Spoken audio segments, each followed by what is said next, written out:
Hello, everyone, and welcome to our 2022 webinar module series.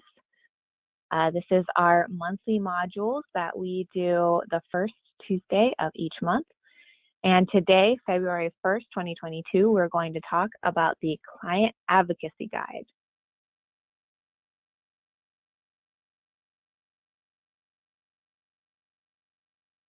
We have some pretty straightforward objectives today. We're going to talk a little bit about community partner escalation pathways more broadly, walk through the Client Advocacy Guide as your main tool for if anything going on with a case cannot be solved in applicant portal, or if you need to involve any humans to make sure that cases go through smoothly, updates go through smoothly, or that complex situations can be sorted out. And then at the end, we're going to open up for questions and answers from you all.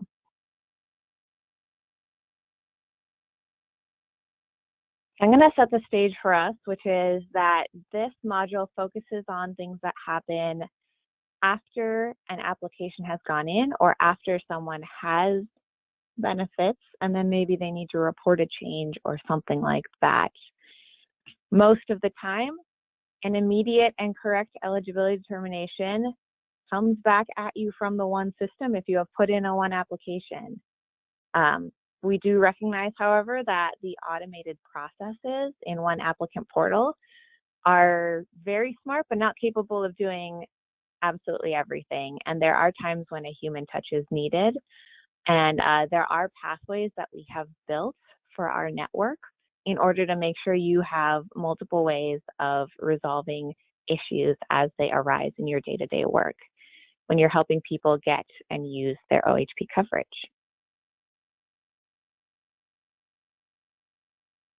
So I'm going to walk through a few escalation options that are specific to case information.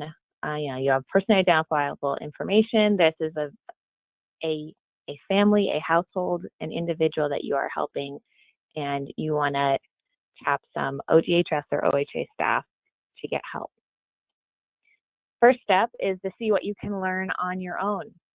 So if you are a provider who has access to MMIS or the provider portal, that is a great first place to check and see if the issue is that someone was not active. Maybe between the last time you touched that case and now, work has been done on the back end and it's been resolved. So that's a good thing to check first if you have access to that tool.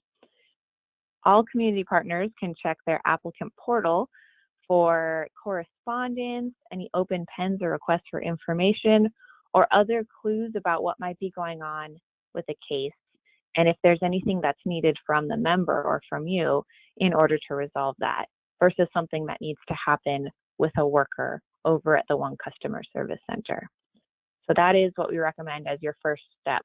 Check and see what you can learn on your own about a case, or if anything has changed on the case since you last looked at it. If that does not resolve what you are looking to do, we have a few different options. So we do have our community partner line, and that is that 888-865-0525 number that is only for certified community partners with an active ID. And there are a few different teams you can reach through that number. When it comes to case-specific help, you're probably going to seek out an eligibility worker or seek out people helping you with a case association. And so that is a great next step if you are able to use the CP line, and depending on what the hold times are at the time you're calling. It looks like my slide got a little weird looking, but you can also, if it's not about eligibility, but it is specifically about CCO enrollment, disenrollment, or changes, then that's where you would go to the client services unit as opposed to the community partner line. I just wanted to call really quickly out that distinction because it can be very frustrating to be waiting on hold on one line just to be told that you needed to talk to another team. So wanted to call that out up front. And those are probably the two phone numbers you are most likely to use as a community partner trying to escalate a case issue. What we'll be talking about for a majority of this module is this next option, which is email and eligibility inbox to get help. And so I will not talk about it now because we have multiple different slides where we'll be talking about the inboxes. But I also want to point you towards, if you're not sure where to go, maybe you are newer to the work, or you're seeing a situation that is new to you, or you just want to talk through what's going on with someone who can point you in the right direction. That is what CPOP is here for, and your regional outreach coordinator is here to help you with your next steps. And so quick call out to our awesome rocks who are situated throughout the state, and it is our job at CPOP to help you. So we are here for you if you ever run into a situation you're not sure how to escalate. And I hinted that we were going to talk about the eligibility inboxes today. So let's dive right into that.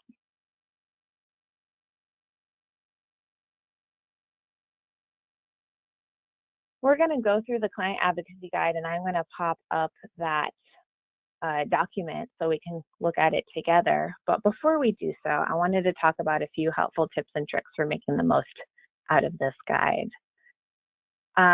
Number one is it's very important that if you are sending any personally identifiable information, you are sending it securely to us.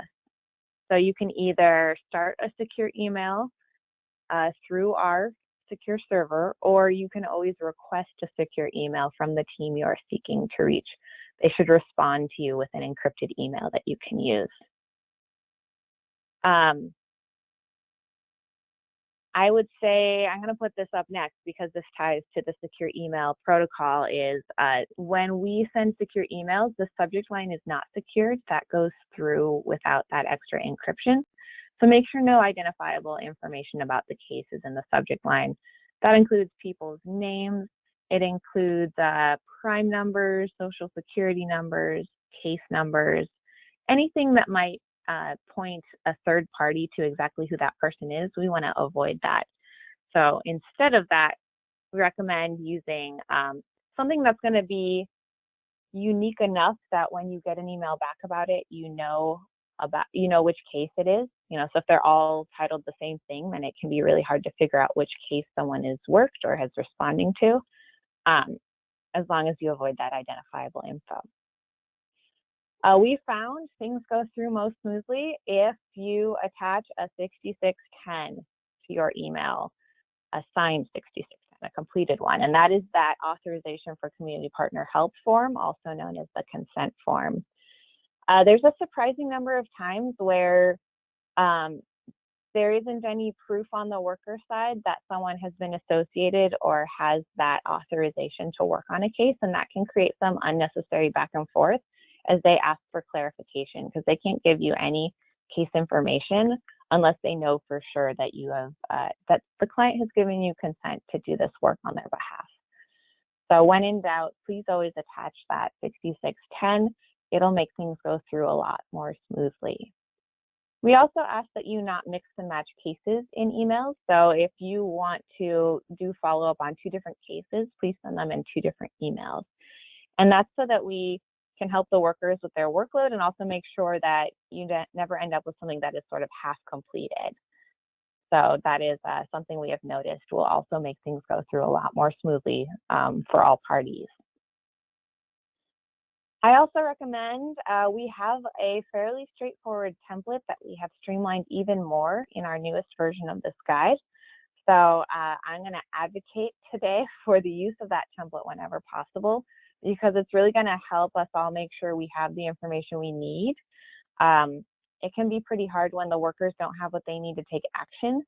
And that's where we start to pile up multiple emails, and there's just a lot that can happen in between, one person picking up an email and the next one trying to work it. So using the template and putting in as much information as you can so that a case can be fully worked based on what you're seeing happen on your end is going to help everything go through more smoothly as well.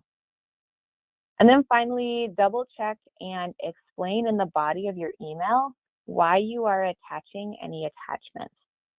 I have seen a fair number of emails go through that maybe it'll be just an income statement or just a consent form and there's no explanation in the body of the email of why you are sending it, what you think the next step is, confirming which case it should be attached to. Those sort of things can be really important, because this is not a bullet point on here, but I think it's worth saying. There are humans on the other side of this email, so it's not an automated process, it's a person. So being polite, laying out what you think needs to be done or what you've already done and where you've hit trouble is going to really help, because we are still trying to maintain those, human relationships in our work and bring a bit of humanity to something that can feel like a pretty bureaucratic system. So that's my mini soapbox for today, is just remember there's a human on the other side trying their best, and anything we can do to help them is going to really help the Oregonian and you in the end as well. So I will hop off my soapbox, but we'll go a little bit more into the details. There are 5 emails that are laid out in this guide, in this client advocacy guide, and I'm just showing them on this slide, but I'm going to hop over to the document itself next. So I'm not going to read these out one by one, because we're going to look at that in another format. So let me pull up my client advocacy guide. I'm going to ask quickly just to make sure, can someone put it in the question box confirming you can see the client advocacy guide? And it should be on number 1.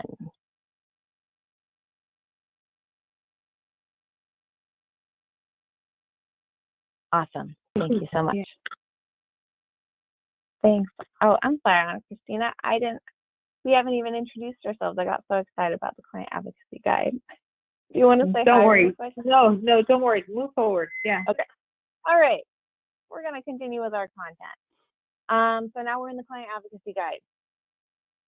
You'll notice it looks a little different. We've streamlined how it looks, but it still has the same basic information. A lot of these first parts are the parts that I went over in my slides. It sort of reaffirms that MMIS, that provider portal for people who have access, is a great tool. Checking applicant portal for anything that might need to happen.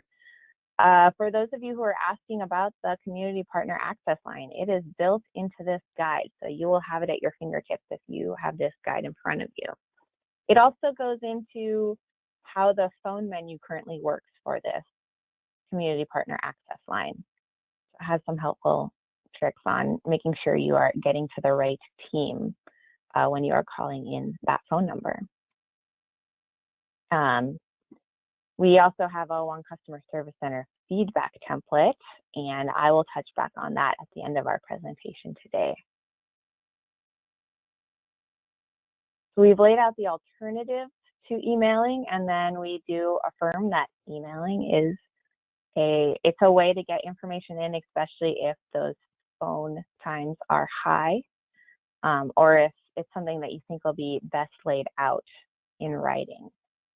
And then that call out to your regional outreach coordinator. So this first page aligns really closely with the pieces I've already talked about today.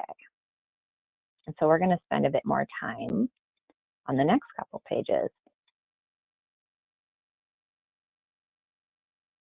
Now there's a few tips and tricks that are going to align very closely with what I just talked about as well. There is one big one that I want to add, which is urgent cases.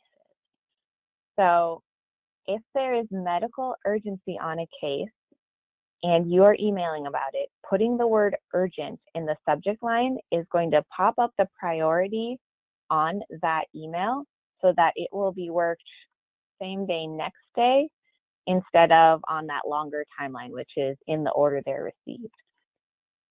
If someone, in order to be considered medically urgent, something needs to be keeping someone from either getting coverage or using their active coverage. Billing questions, for example, if it's for things that have already happened, are not technically considered urgent. But if there is something that is keeping someone from being able to schedule an appointment, keeping someone from getting that approval notice, that is where, and they have a medical need that really the provider will not see them until they have their OHP. Those are the kind of situations that are urgent. And we even have a little more information down here in the body of the email guidance that it's important to indicate that there is a reason why this is medically urgent, but it's also important not to get too much into the weeds on that. So if you're giving, like specific diagnoses or things like that, that's probably too detailed. But you could have something like for urgent medical treatment due to pregnancy complications, something that gives the broad feeling of why this is urgent without getting into people's personally identifiable medical information, things like that. And we do have a specific set of additional guidance for cases where there is someone in the household who is pregnant.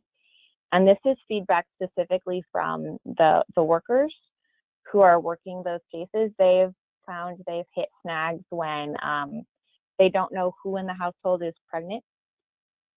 There might be multiple people who might potentially be pregnant. And so isolating who is or are those household members, including a due date and a number of expected births is also, it's going to help us make sure that that pregnancy is reported and reported correctly the first time around so that we don't have to circle back or maybe have errors on a case. And so that's why we have a little bit of additional information specific to pregnant household members. And also that consent form, that 6610, is also very key for pregnant households. Often the person reporting the pregnancy may not be the primary applicant on a case, and so having that 6610 goes in also will make that go a lot more smoothly. And then I am scrolling down to our new and improved template. So we are suggesting, and I'm going to go over this twice because I think it's important. I'm going to go over it here, and then I have a slide for it, and I'm okay with being redundant because I really want to make sure that we give this template time and that we all, if it's going to work for you, I highly recommend you use this template to make sure that we have enough information. I will harp on it, and I will do it without, I'll just keep doing it because I believe in it. So we found what works best is if you start with a list of the things that need to be fixed or the things that have happened, a quick summary of what's going on in the case, saying like, I need an association to this case. I also need to report income, and there's a new address. Just as an example, if there are 3 things that need to happen on the case, list them up top so that they don't get lost, maybe at the bottom of an email, or the worker doesn't have any confusion about what should happen to a case, or what open questions you have that they need to answer for you. We're asking that you make sure your name, your direct phone number, your organization name, and a sister ID are listed, and that is so that if a worker needs to, they can call you up and work out whatever needs to be worked out, instead of doing a series of emails. So that may or may not be what happens, but we want to give them the opportunity to take direct action with you if they need to. And this is really just to make everything go more smoothly and for us to have more open communication between processing workers and you all without hitting any snags. We have found that a lot of people, when they call in, if you are calling in from an agency, an organization that maybe has a larger phone number and then you have your extension, the extension may not show up when you are calling. So a lot of the times this kind of information is also helpful if you're on the phone. Just a heads up, this information is all information you might want to also write down for yourself, even if you're not emailing, if you're calling in. And so you can let the worker know your name and your direct line so that if a call cuts out or anything happens and they need to call you back, they can do that. And then, of course, we also need to know about the case itself. So in order to correctly find the right applicants or members, we ask for, if you have it, a case or application number, the full name of any household members who you are looking to get answers about or make changes for, or otherwise maybe report verification, whoever that pertains to, We want their information here so we can make sure we can find them in the system. And to make sure we find the right person with that name. So date of birth, and then some other identifier like a social security number if they have one, a prime number if you have it. Just making sure we're, I always think of it as we're sort of playing a game of Clue. We're trying to find the right people and do it as quickly and efficiently as possible. And so, if I know what room someone's in, if I'm taking this Clue analogy too far, which I might be, it'll help me find them, as well as, like that whole, yeah, it was, Colonel Mustard with a pipe wrench. We want to find all those pieces. We want to correctly add the right information or change the right information for the right people. And then now that I've done a silly metaphor that I'm going to drop, the final bit is to add any additional information that might help that worker get that work done. So we had the summary up top, but if there's any more detailed information that you want to add below, which might also be where you explain why you are attaching the attachments you're attaching, we have space in the template to do that next. And so this template has gotten smaller and smaller as we've continued to do the work, and that's because we're trying to isolate what truly are the things we need in order for the email to be successful and not to create that back and forth wherever possible. And now we're getting to the good stuff, the email inboxes themselves. So I'm going to go through each of these inboxes, and we're going to talk about what kind of things get sent to each of these inboxes. First off, the one you're probably going to use most often is oregon.benefits@dhsoha.state.or.us. And this is sort of the catch-all for if you're not sure where to send something, it's probably the answer is going to be oregon.benefits. This is staffed by eligibility workers, the same ones who are on the phone when you call in. This is where they can help you work through complex case issues or check the status of a case if you don't have access to MMIS. It is a great place to send in address changes. It's also a place where they will make sure things go to the right teams for CCO change needs, other corrections or updates to a case or household information. You can submit documents if there was a request for information and you're unable to use applicant portal for that. It's a place where you can get help with renewal, with if you need to make a retro medical request, but maybe you've already put in the application before we learned that there were bills. You can correct a date of request beyond what is automatically generated by the one system. This is also where we work our urgent applications and urgent situations. So that urgent in the subject line piece, this is most likely where you're going to use it. And we once again break down. You'll notice there's a little bit of duplication on this guide, and that's because we're not sure where your eyes are going to go. We want to make sure the information you need is right at your fingertips. So we have a additional quick clarification on what might be urgent, which includes immediate medical needs, prescription or treatment needs, mental health or detox needs. And those are just examples, just like the other ones I gave earlier. So these are the various times you're probably going to use Oregon.benefits if you need to email in something about a case. Next up, we have ohp.pregnancyrequests@dhsoha.state.or.us. This inbox is specifically in place to help people who are pregnant resolve any issues with getting or using their medical benefits. So it is only for those situations. It's where you can report a pregnancy if you're unable to do so in the applicant portal. It's where you can address any application or case issues that are affecting a pregnant applicant or member. It's a place to report address changes if there is a pregnant person on the case, because they will be affected by that address change. We want to make sure they get into a CCO or, a coverage solution that's going to meet their needs as quickly as possible. Anytime there's a pregnant person on a case and you get to that 500 number after submission, that, you might hear that as worker review. You don't get an eligibility notification. You get a, hey, come back later and we will work this. That is a time where it's appropriate to use this inbox. And then we do have a note, sort of to say it a slightly different way from what I did just now, is that if there are issues on a case with a pregnant client, but they're only affecting non-pregnant individuals, that's when you can send to Oregon.benefits, because it's truly only when we are trying to make sure a pregnant individual gets the care they need, gets the coverage they need. That's when we use the pregnancy request inbox. I'm gonna keep scrolling down. And we get to justiceinvolved.5509 at dhsoha.state.or.us.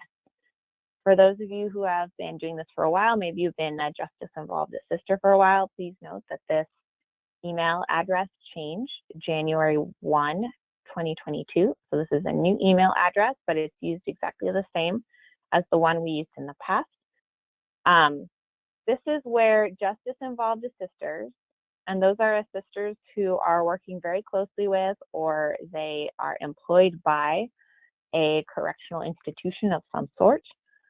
This is where you send those 7100 forms, and we should be sending those within 10 days of release. I believe you can also send them in afterwards if you are able to explain the circumstances that have complicated your ability to send it timely. And this is also where, if you are a Justice Involved Assister, there might be times where you are sending an entire 7210 as well. And for the Justice Involved folks out there, you probably have a pretty good handle on that, but we also have other training opportunities and collaborative opportunities for you all to go more in depth on these Justice Involved applications.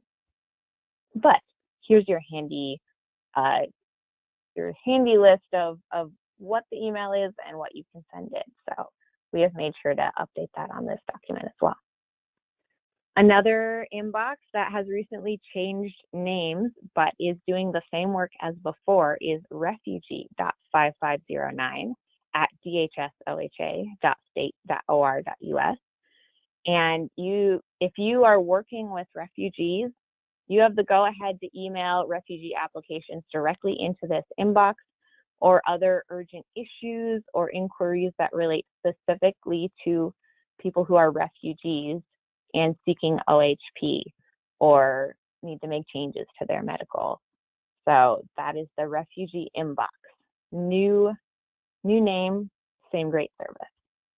And then last but definitely not least is the hnatribal.requests at dhsoha.state.or.us. And you have the go-ahead to email tribal applications directly into this inbox. It's also for submitting urgent issues on tribal cases and other tribal-focused inquiries.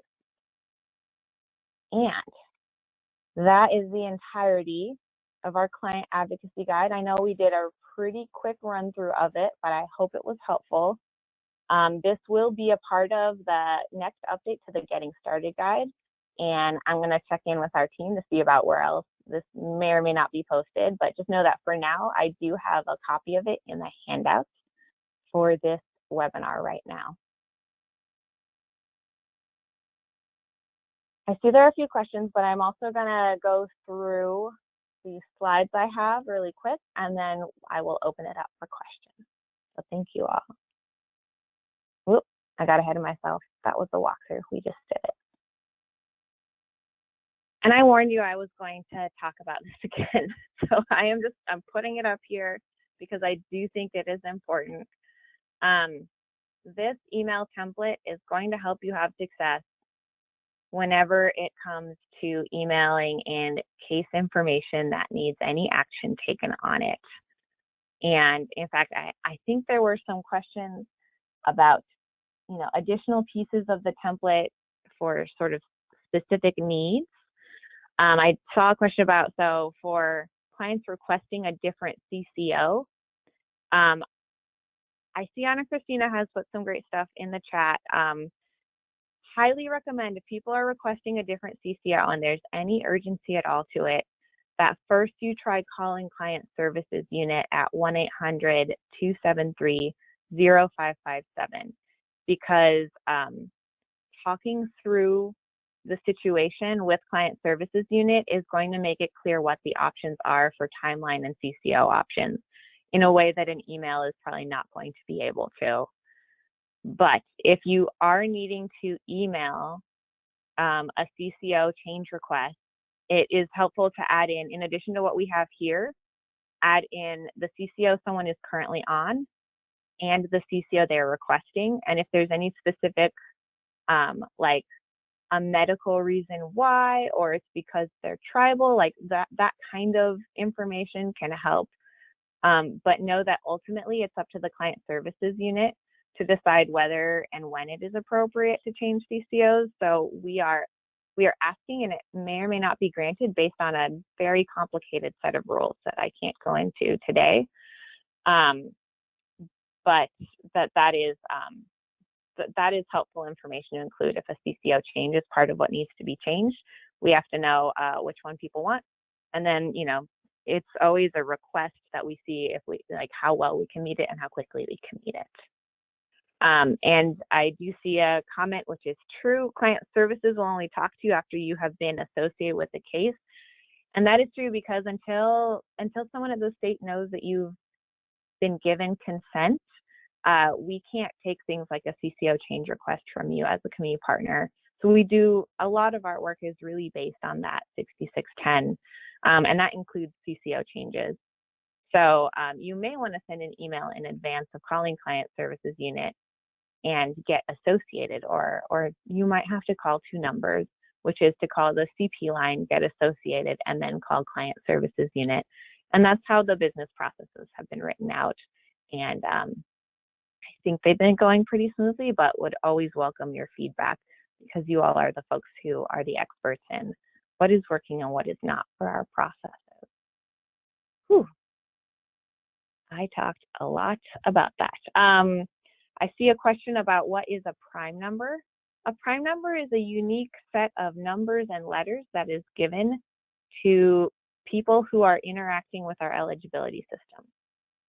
So people are given a prime number and they often use it to help access their medical. But someone having a prime number does not mean they for sure have an active medical case. They may have a lapsed case. They may have applied and not been found eligible. And they also, it's the same prime number used for other ODHS benefits. So it could mean they have an active SNAP case, for example, just to give a few examples, and a primer on prime numbers. You may also hear it called a Medicaid ID or an individual ID. There's a lot of language floating around, but we try to focus on prime number.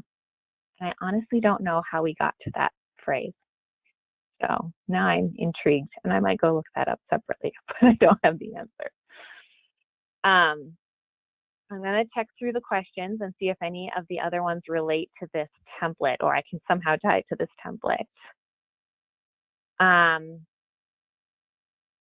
I do have a note that I've been talking about medical urgency today. Client services unit has a different definition of medical urgency than our eligibility workers who are working these inboxes. So just know that if you're working with client services unit, you may hear different distinctions than what I talked about today. And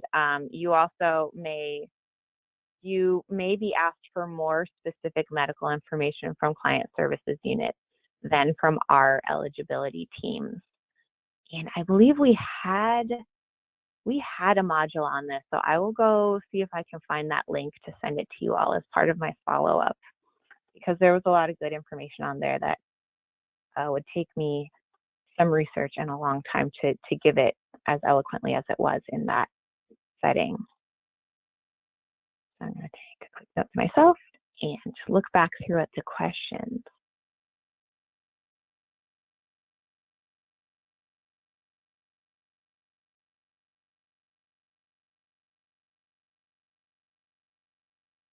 And it looks like there are some folks who have been having maybe some more complicated times with the secure email protocol. I think we have some resources on that. I don't think we can fully capture that in this, but it is important to use secure email And it is also important because our workers can't always access secure emails that are generated from outside the agency to use the OHA ODHS secure server.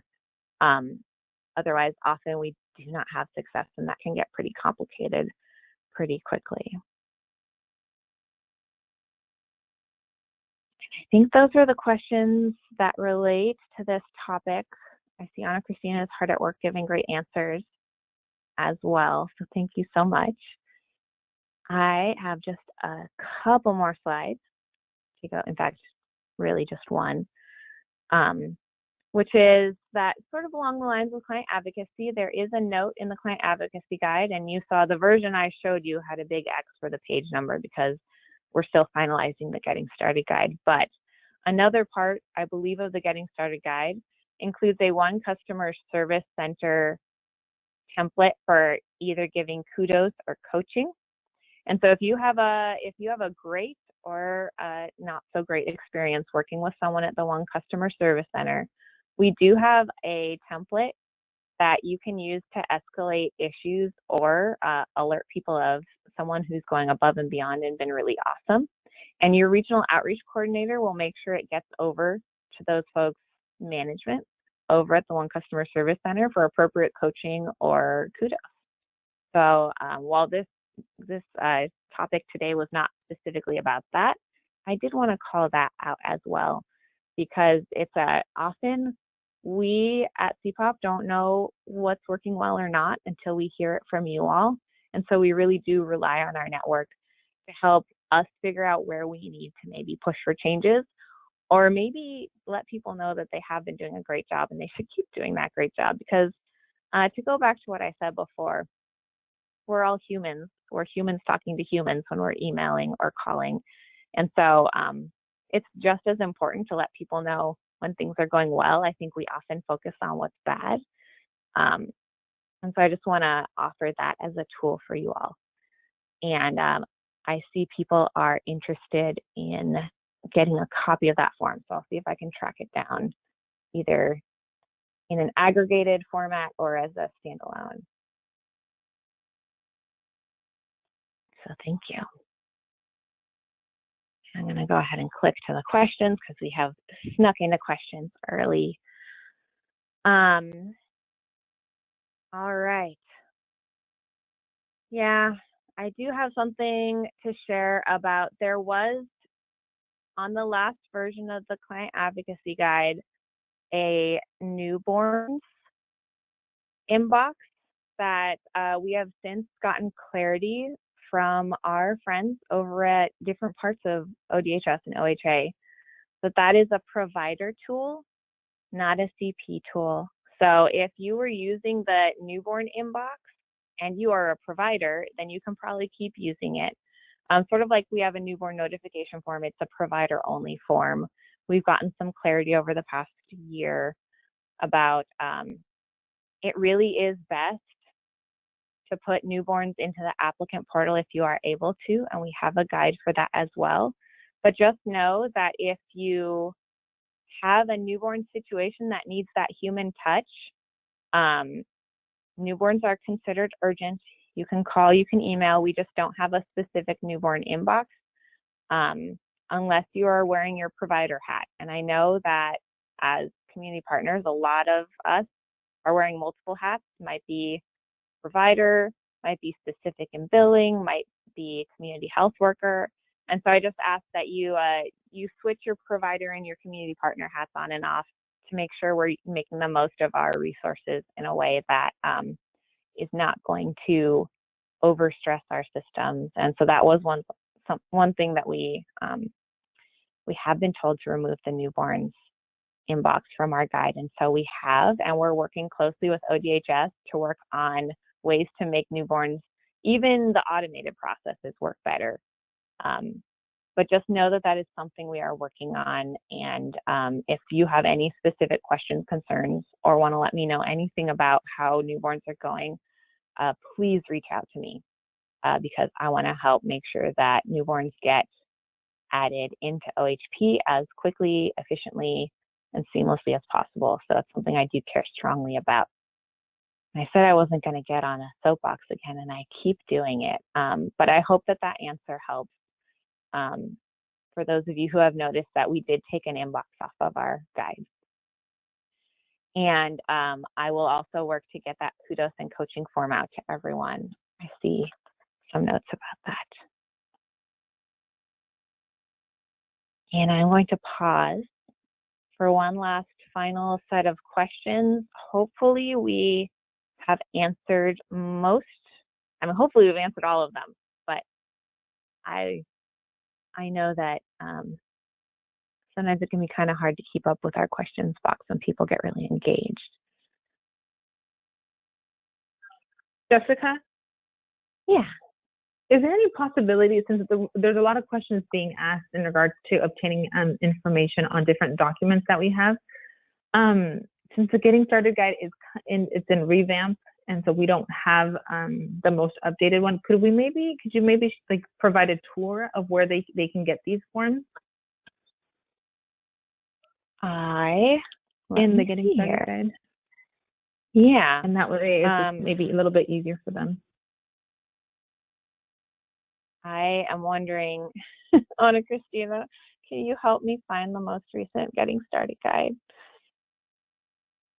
So it's on group site, right? Okay. Yeah. Let me open up. The most recent one, I don't think it was created in PDF form. Here, maybe I can do that while you log in. All right, yeah. 1 second, everyone. Impromptu guide to group site and find the client advocacy guide.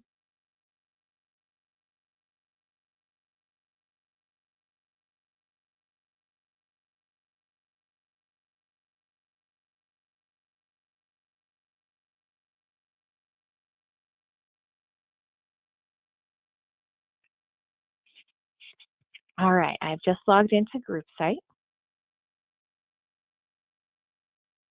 And I'm going to go hunting for the Getting Started Guide under Files. I'm going to check and see if it's under New Assister Resources. Yes, we have one from October. Don't look at that one. Yeah, okay. If you want to go back. Yeah. I think someone added that one. Go to Forms and Guides. And then it's in the handouts during training there. That's the most updated one. Oh, it has the same date. Never mind. I think that is the same. Slightly different. Yeah. I will download this. Actually, I didn't need to download it. Okay, we have our Getting Started Guide, Part 1, and we can look. Let's see, there's some resources on secure email on page 3. There is the Client Advocacy Guide and Email Template on page 13, and this is the older one because we haven't quite gotten to update it yet, but the information is still on here. We just reorganized it a little bit. And then we were looking specifically for, I think these ones are towards the end. Or maybe it was in part 2. I think part 2 has the sections for those other templates. So pardon my quick scroll. I'm gonna go farther down here. And okay. All right. So page 40 is the One Customer Service Center feedback template. That's the kudos and coaching template. So we ask that you put One Customer Service Center feedback as the subject line, and then you put your information. CSR is Customer Service Representative, I believe. And so if you put in the name of the person, if you have it, if it was a call, the date and time of call, if it was an email, the date and time of email. We can also look up the interaction by the case or application number if the CSR took action. And we also want to make sure we have the phone number that your call was made from if it was a call. And then a review of what went wrong or what went awesome. And I would say if something went really well, we probably care less about tracking down these details. These details are to help us with the coaching side of things. So we do have the one customer service center feedback template on page 40. And I think there was one other thing I think this was the main one. Yes, the newborn guide, but that's not in the getting started guide. Yeah, the newborn guide is that's on the form server, and I will follow up separately because that is a provider only tool. So I want to share that with providers, and it's probably less useful for the rest of the folks. All right. So there's the impromptu tour where you saw me get lost on group site. So it happens to all of us. A little humbling. With that, I think we are wrapping up. I'm going to do a quick look through, see if any new questions came in. I hope you found this informative. Keep an eye out for our updated Getting Started Guide and Client Advocacy Guide that will be posted on group site in the near future. This was our soft launch, and really glad you all were here to join us today. Or for those of you who are listening to this recording at a later time, we're glad to have you here now. Thank you all. I hope you have a great rest of your day.